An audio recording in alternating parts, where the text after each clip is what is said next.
I am obsessed with this podcast episode. Like, seriously, if you listen to any of my episodes, you have to listen to this one.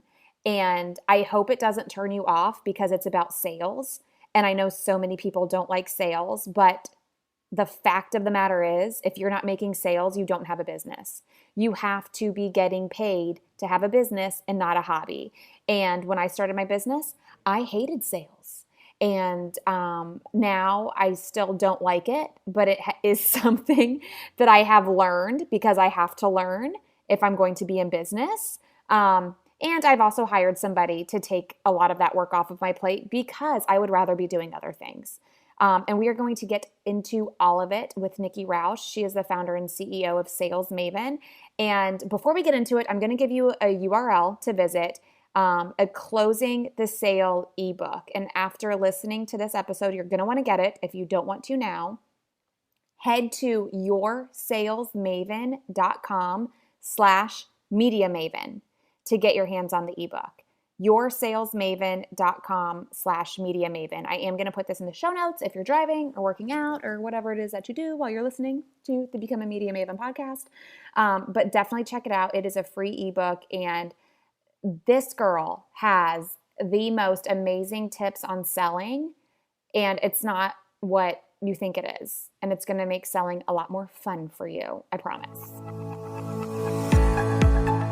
Ever wonder how some people seem to get a ton of media coverage and you don't? Welcome to Become a Media Maven, where TV reporter, host, and news contributor Christina Nicholson shares years of media experience to help you get the media attention you and your business deserve. And now, to help you master your media coverage, Christina Nicholson. Hi, Nikki. Thank you so much for joining me, and welcome to the Become a Media Maven podcast. Thank you for having me. I'm so excited to be here with you. I'm excited to have you because I've never had somebody on yet that talks specifically about sales. And this is like the one thing that determines a business from a hobby. And it is also the most common thing that I hear in all of my Facebook groups where people say, oh, I hate sales. I want to do this or I want to do that, but I hate sales. And the fact of the matter is if you're not making sales, you're not making money and you don't have a business. It's very true. I agree 100%. And you are the founder and CEO of Sales Maven, which, by the way, like, knuckles on your business name because my business name is Media Maven and you are Sales Maven. So I am loving that. I know, I am too. I was so excited when I saw that as your company name. Yes, I love it. Okay, so tell me, you don't just found a business called Sales Maven if you don't know what the hell you're talking about when it comes to sales. So first, just give me a little background on how you know what you're talking about. All right. Well, I have been in sales for 25 years. I have a pretty extensive background in technology sales specifically, working for some very large manufacturers in the industry and, top producer in North America for one of the companies that I worked for. And in addition to having that background in sales and, closing really large deals and then also, the small kind of one-off deals too, but multi-million-dollar deals all the way to a couple $100 type deal. And then I also am a master certified practitioner of neuro-linguistic programming. And I don't know if you've heard that term before. That sounds like Chinese to me. It's like the most technical term. When I say it, sometimes people are like, oh, she must be really smart. But really, it's the study of communication. So neuro, the way we process information in our brains. Linguistics is about language, how you speak to others, how they speak to you, and then any internal dialogue that you have going on. And then the programming part of NLP, neuro-linguistic programming, is about habits and patterns. So when I teach sales now, I bring a lot of my NLP background into my work, and I really focus on the relationship and also the conversation, because I find that a lot of people think, well, I'm just going to market myself and I'm going to get leads. But if you don't know how to take that lead from it coming in the door to you and then walking that person through the process, you're wasting a lot of money, right? Because those leads, anytime somebody's like, well, I'm getting all these marketing leads, but they're garbage because I can't close any of them. Well, that's not a marketing problem. That's a sales problem. Thank you. Good God. I'm going to put this on repeat because I feel like what you do is part 2 to what I do. Like I do Yeah. the marketing part. Like I get people on TV, I get them in newspapers, I get them on podcasts, for example. And then after that media appearance, they're like, oh, well, I didn't make any sales. Well, that didn't work. And it's like, no, I got you there. Like a shit ton of people just heard you. They just found out about you, your product, your service, your brand, whatever it may be. Like now it's your turn to sell them your shit. So like that's on you. Like you need to leverage that media to sell to them. So I love that you said that. 1, 2, I love that you talk about sales like with the communication, the language, the internal dialogue, habits and patterns, because I feel like the biggest mistake people make is like they go in and they ask for a sale before there's any know, like, and trust factor. And they're only thinking about themselves and making their sale. And I feel like I don't know if that's old school or if it's lazy or what it is, but it's like it clearly does not work. No. And I actually teach a 5-step process. It's my signature framework. I call it the selling staircase. And what I teach is that it's your job to move a client from step to step to step.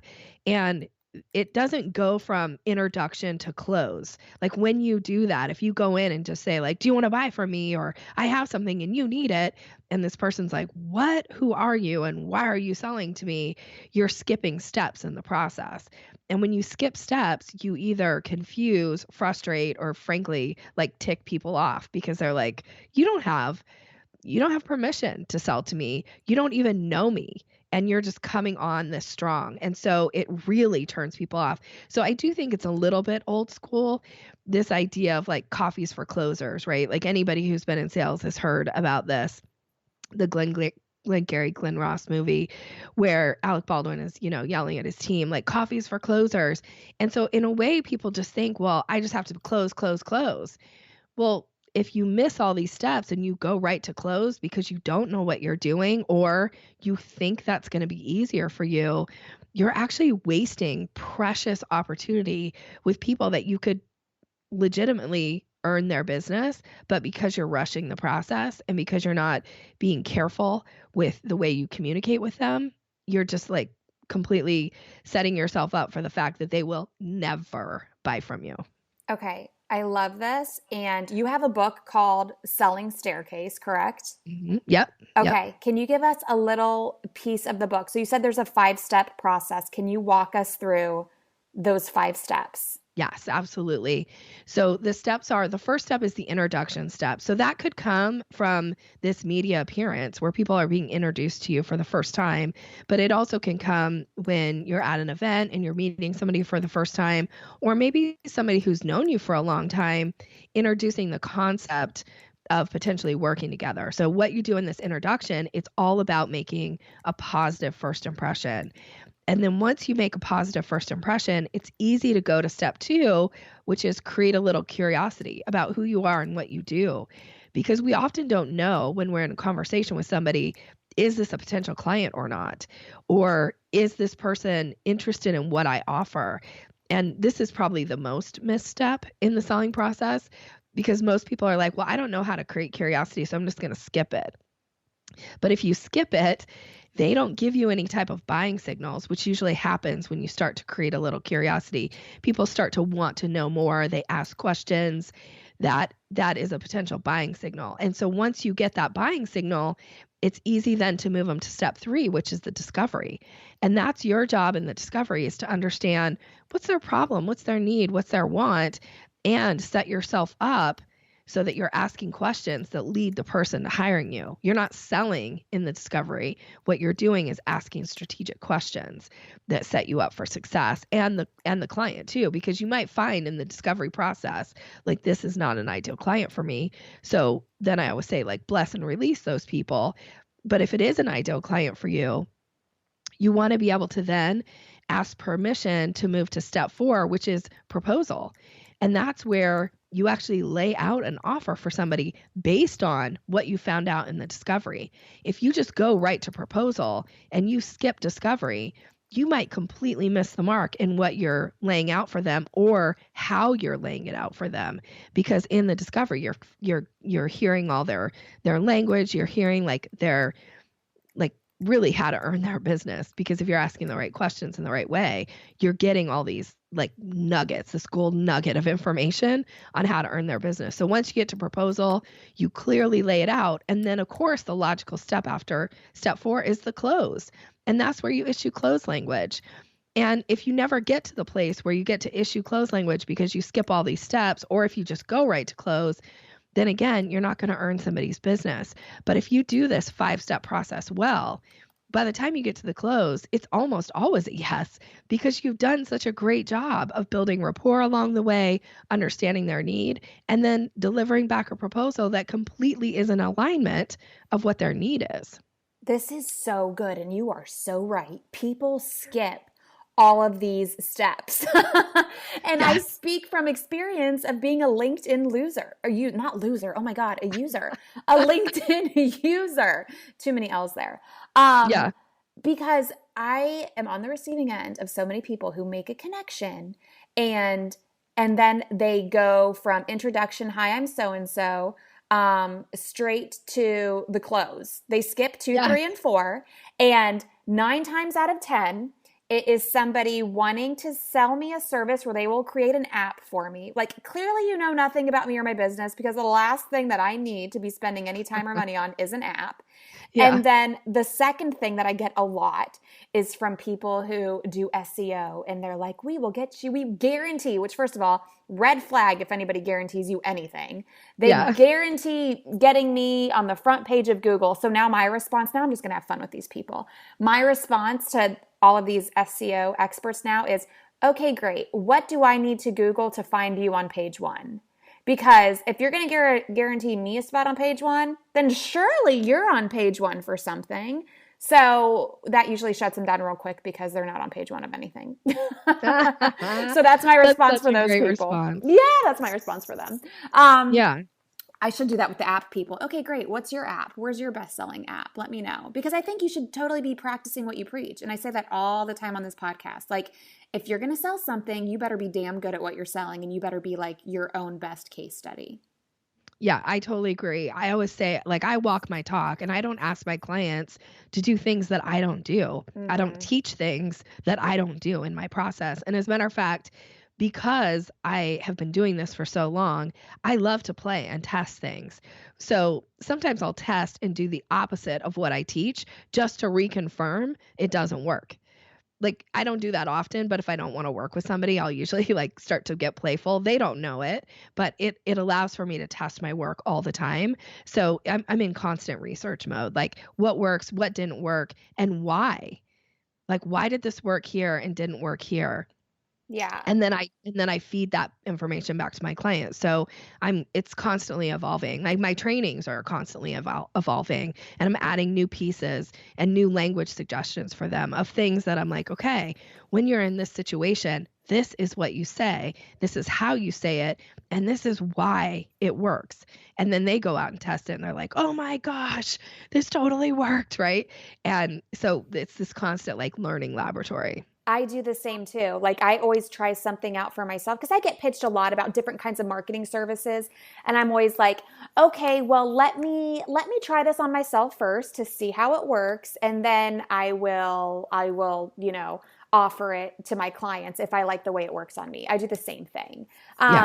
Question for you. Can you explain your business model to me? Like, do you teach others how to sell? Do you have a team of salespeople? How does your business model work? So my business model is me teaching entrepreneurs primarily how to sell. I do still do corporate team trainings for sales teams, but primarily I'm working with entrepreneurs, and specifically entrepreneurial women, because they struggle a lot with the sales conversation. And the kind of one of the biggest problems I think out in the marketplace with people who teach sales is they want to teach you how to sell like them. And I don't do that. I teach you structure. I like guide you through a process so that your own personality can shine through, because this is why oftentimes people come off kind of gross or slimy or salesy. It's because they're trying to sell like someone else, and it doesn't fit their authentic personality style. And so it doesn't ring true. And we get it in the conversation. We get like, something's off here. This doesn't feel right to me as the client. So I'm not going to pick working with you because there's a million people out there that do what each of us do. And you can go hire a myriad of other people. So it's really about understanding the process, where you are, what step you're on, and then how do you move the client from that step to the next one. And I do give a lot of language suggestions. I tend to avoid using the word scripts because I think sometimes people think, well, now I have to say it exactly like Nikki. But I want actually you to see structure around a script. And I teach like, here's the structure of what I'm doing in this language suggestion. And now you go in and you insert your pieces so that you get the structure, because it's the structure that's going to lead to success. And that comes from my NLP background. There's a presupposition that says there's a structure to excellence. So anytime you can teach people structure, like if anybody can implement a structure, if you can be successful at it and you can show me how you do it, I can then implement it and be successful at it. So that's why I'm really focused around structure. I love that. That is so good. Okay, I have 2 questions. The first one, why do you think people hate sales so much? And I'm asking for the me 4 to 5 years ago. I hated it. And I remember when I started my business, I started as what I call I'm using air quotes, professional freelancer, where I would take on work from different PR companies. They would just white label work to me and I would do it. And then when I started getting my own clients, like I started using Upwork, and then I started to slowly grow and started building a team to help me because I was getting so busy. And then I was like, okay, great. Well, now I have a team of people. Like I need to get clients to keep my team busy. And I hated sales. And my very first business coach told me, you hate sales because you're not good at it. When you get good at it, you will like it more. And I learned a little bit about sales, not so much the style you're talking about. I learned about the number side. Like if I want 10 clients and my conversion rate is 20%, then I need to be asking at least 60 people, and that math is probably wrong, but just as an example, then I need to be asking 60 people to have a conversation with me. Maybe 1/3 of them will actually have the conversation, and then I'll close at 20%, and then I'll get my 10 clients, whatever it is. So I learned that part of sales, like how to quantify it. And then, obviously the conversation is a huge part because those numbers don't mean shit if you're not doing a good job with the conversation. And then if you do a good job with the conversation, those numbers get smaller because you're converting at a higher rate. So it's really less work because you're doing the right things and you're not doing the wrong things. Right. And I'm also going to ask about why people hate it because I feel like I'm in a few different Facebook groups with other boss moms, and if I had $1 for every time I read in a post, somebody did not like sales. They have their business, they want to make money, but they don't want to do anything that involves sales because they hate sales. It's like, how are you going to make money if you don't sell anybody anything? Like, even if you hate sales, you got to learn how to like it, or you just got to hire somebody, which will lead me to a question after this one.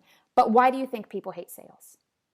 I think the reason they hate it is exactly like what your coach said. It's because you don't understand it. You don't understand the structure. And so the other thing about, like, I guess maybe my most basic answer is that most people hate it because they think it's a reflection of them and they think it's about them. But sales actually is not about you. It's about the client and the client experience. And when you stop focusing on you and like, what are they thinking about me? And are they going to love me? Or do they think my product's valuable? When you stop focusing on that and you start focusing on the other person, the relationship, I always say relationship first, rapport always. So we got to put the relationship first and really connect with people in an individual way. Like you have to, I don't know about you, but I refuse to give my money to anybody who treats me like I'm just a big old dollar sign. So when somebody starts to invest in me and care about my needs and what's important to me, then it feels better about giving them my money. And so when you can start to focus on the other person, you take that focus off of you. And now it's not like I hate sales because I'm not good at it, or I hate sales because I don't know what I'm doing, or I hate sales because it feels slimy and gross to me. It's usually because you're focused on yourself. That's great. That makes so much sense. Now, second part of the question, I want to talk about finding a salesperson. I brought on my first salesperson for my agency about a year ago, and I am so lucky to have her because she's amazing. I do believe she takes those 5 steps. And I have been told by clients before, like, she's great. She asked a lot of questions that other people didn't ask. And I think she's good too because she has experience in my industry. So she really knows how to explain it and almost set expectations as she's having these conversations. Because the earned media industry can be confusing. People don't understand how you can be in certain places if you don't pay for it. Well, some people are there and they're paying for it, but it doesn't look paid for. Like, it's just a hot mess right now. But she's very good. And I got lucky by finding her in a Facebook group that is full of people in my industry, and she saw one of my posts.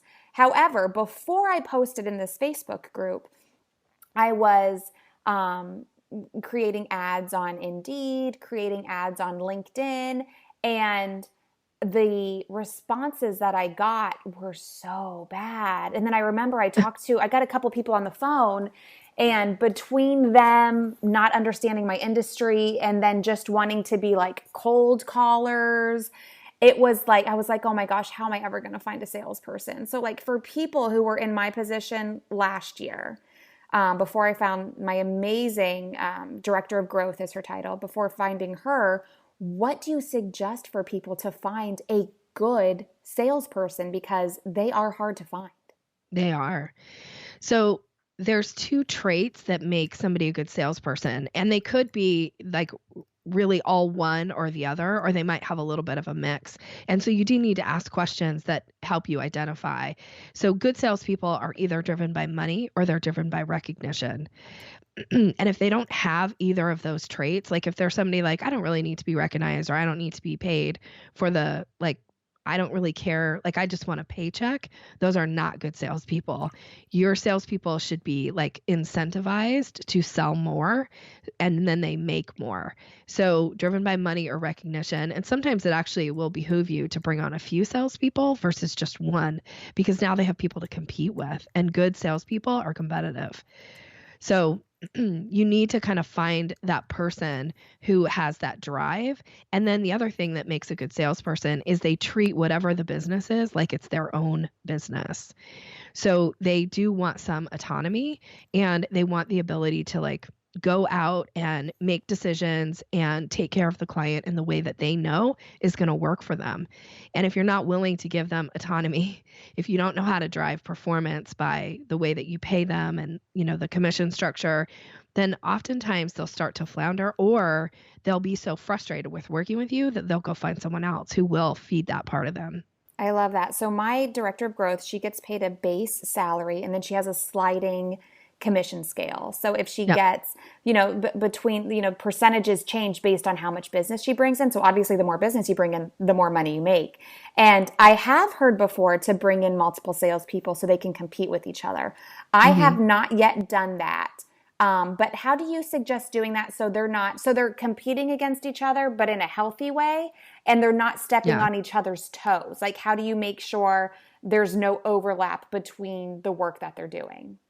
So you either break things down into territory, or you break it down into like the type of client that they're going after. And then the way that you drive that competitiveness is that weekly you show them where they're tracking as far as their sales in relation to everybody else.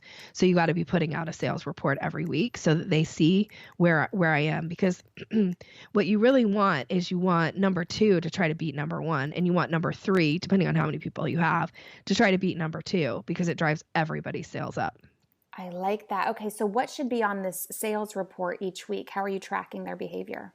So you have to actually track where they're tracking in sales. So you want to have a goal set, right? So let's say that you want them to each sell, I'm just making this up for you, about $100,000 each a month. So you want to show where they're tracking in relation to that $100,000, and who's at the top and who's at the bottom. And, you know, depending on what are the things that you really want to drive. Are you driving margin? Are you driving just straight up sales? You don't need to put margin on there if you're not driving margin. But if you are, then you want to put that on the sheet. So think about, what behaviors do I really want to drive? Or maybe you want to track new business versus repeat business. Like that's another kind of thing that you could have on that report so they could see where they're tracking in relation to everybody else. Okay, and then you can So, track probably other things too, like say like how yeah. many calls are you making, how many meetings are you having? Like if it's not just the monetary goal, because sometimes like it's a process, right? It's not like a one day thing. You're talking to people and having meetings and they're thinking about it for a couple of weeks. So besides the actual number, what are some other things that we could track to make sure our salespeople are being competitive, or if we're doing this ourselves as our own salesperson? Well, as your own salesperson, you should be tracking your numbers, and I think you should track them weekly, and you should track where you are in relation to your goal. So even though like, my accountant and my CFO provide me with all types of reports at the end of the month where I am, but I still have my own little spreadsheet that I track each week. And so I show like, here's the total of where I am, but here's how far I have left to get to my goal. So for me, I'm always tracking revenue. And then I also break it down by the category of the product or the service that I'm selling, because that also helps me get an idea of like, what do I want to like pour some gasoline on, and what are some things that aren't really driving a lot of sales. So I'm not going to spend a lot of time focusing on it. It's like it's there if people want it, but that's not the focus. So what am I going to talk about this week? Well, if I want to drive, membership or to my Sales Maven Society, then like I am really paying attention to retention rates, and I'm paying attention to um, like churn.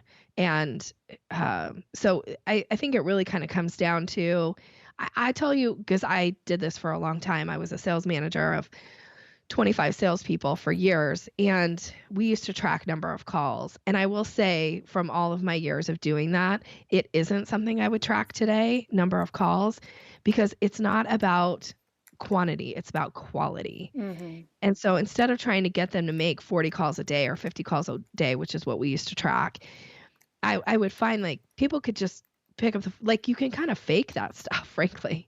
You can fake how many calls, but what you can't fake is the numbers, the sales that are coming in.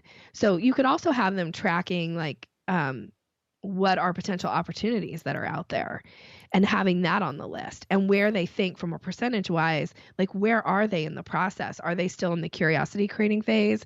Have they moved to the proposal? Like where are you in the process? Because if you don't know where you are, it's really hard to get to the next step. I love that. And what you just said, it reminds me of where I was probably a year ago. I have, a lot of my listeners know, I have a public relations agency, and then I also have a media mentoring program. And that was kind of created for the people who would show up in my Instagram DMs who would say, hey, I want to earn publicity for myself, but I just don't have the budget to hire an agency because I'm a solopreneur. So then I was like, all right, well, let me just create something that'll tell you what I do at the agency all day, every day, and you just do it yourself. Or, you can upgrade to VIP, and then me and my team will work with you. We tell you what buttons to push and you push the buttons. So Yeah. I spent almost, it's like the 80-20 rule. I spent almost 80% of my marketing selling that online course and that media mentoring program, and then 20% towards the agency. And then I took a step back and I said, what's bringing in the money?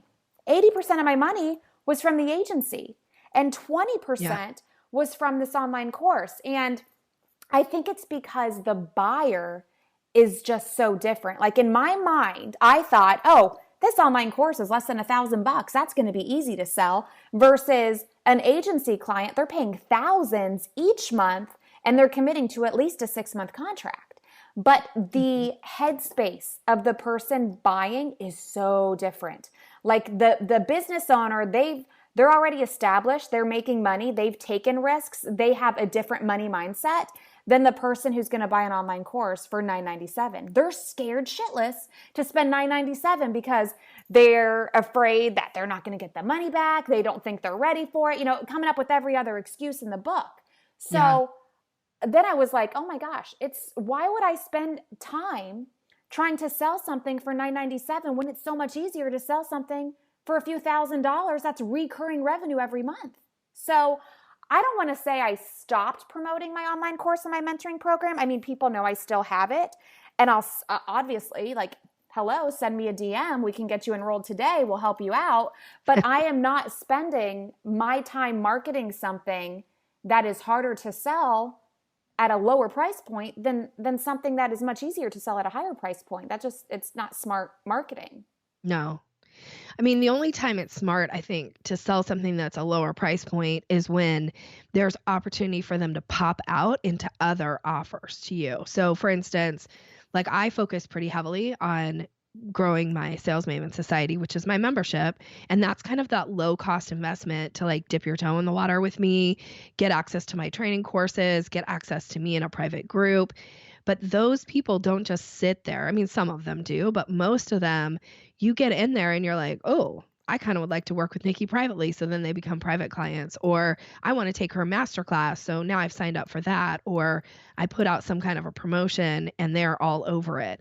So that type of thing makes sense. But when you have just a course and there's kind of no place for them to go next, you're right. Like it doesn't make sense for you to be focusing on that, because reoccurring revenue is always going to be a home run for you.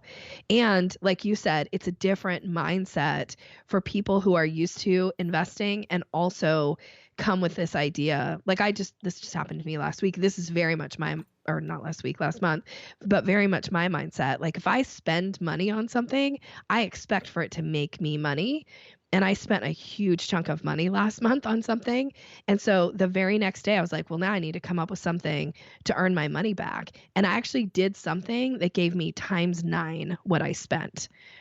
And because it forced me to get creative, like, okay, so what am I going to offer? I spent all this money. What am I going to offer out into my community and see if people want this? I had no idea it was going to like times 9 it, but I figured I could at least get my money back right away for what I had just spent. And so it's a different mindset. Like I don't hold on to money. Like I have to like hoard it.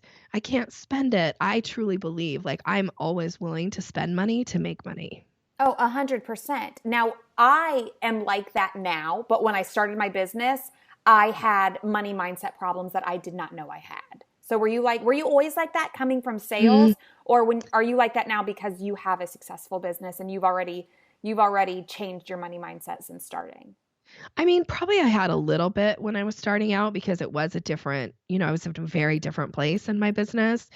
But I do always kind of have this, because I have this sales mindset. Like the other thing that I have as far as a sales mindset is I'm always starting at 0. So we're at the beginning of the month and, well, depending on when this airs, but for you and I in this conversation, so I'm starting at 0. So even though I just had this, I'm coming off this amazing sales month, like I'm at 0. So now I'm like, well, what am I going to sell this month? And I better figure this out.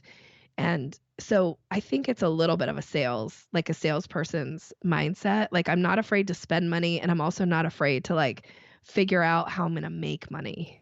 And if you are a business owner listening, you need to have that mindset, because if you are a business owner, even if you work a full-time job and you have a side hustle, you have to have that sales mindset, because you have to make sales to be in business. If you're not making sales, you have a hobby. You do not have a business. Okay, so That's Nikki, you mentioned your membership program. People can become private clients. Where can people go to find out more about what you offer? Because I think so many people would benefit from it. Well, one of the ways they can come and find out more is actually something I'll give them as a gift. So it'll get them started with some sales information. So it's an ebook called Closing the Sale, and you can get it by going to my website, yoursalesmaven.com, and then /media maven. So this is very specific to your audience. So yoursalesmaven.com /media maven, all one word. And you can download my ebook on closing the sale, and it's going to walk you through kind of some of the discovery step, the proposal step, and then the close, and give you some language around it. So that's the way people can find me. Awesome. We will send them there. And then I'm also going to link to your book, Selling Staircase. You touched on some of those steps. People can get more in-depth knowledge when they read your book. Is there anything else that you want to add that I should have asked before we say goodbye? Here's the one thing I always like to leave, because sometimes people say, if you could only give people one piece of advice, what would it be around sales?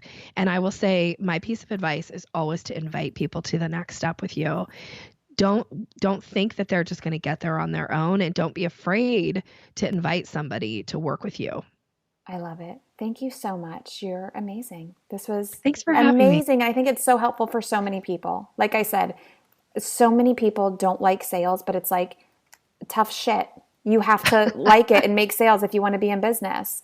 And like my first business coach said, you don't like it because you're not good at it. And when I started getting better at it, I started liking it more. And then I was like, listen, I'm going to work on my business and not in it, I'm hiring a salesperson. I love it. So that was my selling staircase. Do it and then get out. I love it. Thank you so much, Nikki. Thank you.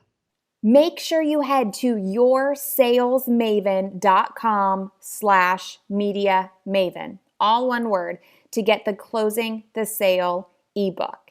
And if you want to find out more about that media mentoring program that I mentioned, just head to mediamentoringprogram.com. I make it easy, folks. I buy these URLs to make it easy for you. You can find out about my DIY course for $9.97. If you want some help from me and my team, one-on-one help from me and my team, no group coaching here, it's one-on-one help, then ask me about upgrading to the VIP service. And that is where you get the online course. You can have that forever, but you get to chat one-on-one with me and my team. If we know somebody who's doing a story about something in your niche, we'll send it your way. We'll make introductions to our reporter friends, our other publicity friends. You're basically like our client, except we're not pushing the buttons. We're just telling you which buttons to push. So head to mediamentoringprogram.com for more information about that one. And then again, the Closing the Sale ebook is at yoursalesmaven.com/mediamaven. Thank you so much for listening, everybody, and I hope you have a wonderful day.